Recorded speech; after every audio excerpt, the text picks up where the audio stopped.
Alright, hello students.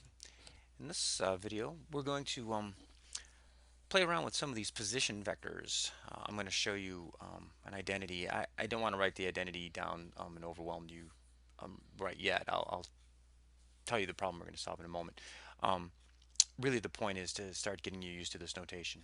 So, in my notation, I underline my vectors. So R underlined is a vector, and it is the vector x with the I component, y and the j component, and z and the k component. This itself is a vector field, and it just gives us the position of vector. We call it the position vector. If you put any numbers in here, you get a vector, um, and it'll be a constant vector, and it'll show you the position. It'll be the position and direction of a point.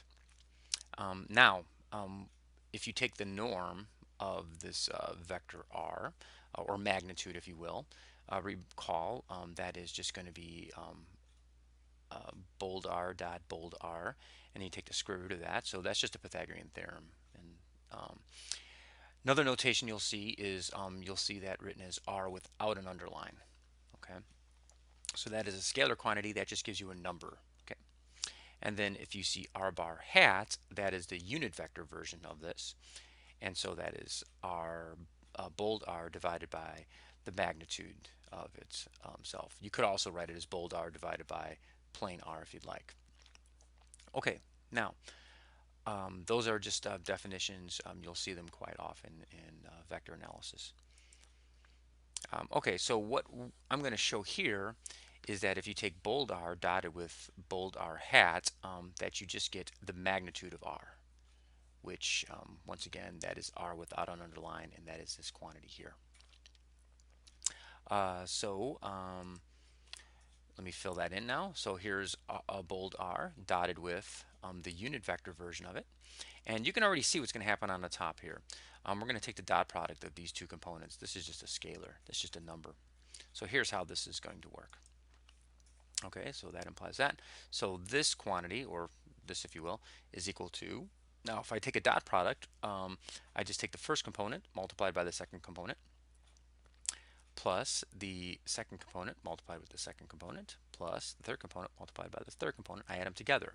Now when I do that, because I have these vectors here, these basis vectors here, that's going to be I dot I, and I'll get a j dot j and a k dot k here.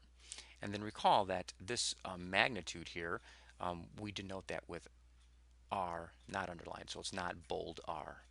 Okay. Now I dot I, of course, is 1, because remember, I is the unit vector 1, 0, 0, dotted with 1, 0, 0. So that's just a dot product. So you take the first component, multiply them together, added with the second component, multiply together, added with the third components, multiplied together. So you just get a 1. Anyhow, you'll get x squared plus y squared plus z squared. Now that's this quantity without a square root. You may recognize that.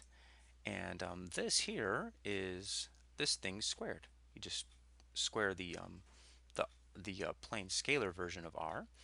So it's the magnitude squared.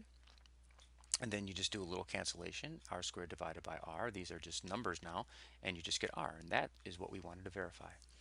So I just wanted to produce this video just to show you this notation, and maybe to get you to play with it a little bit.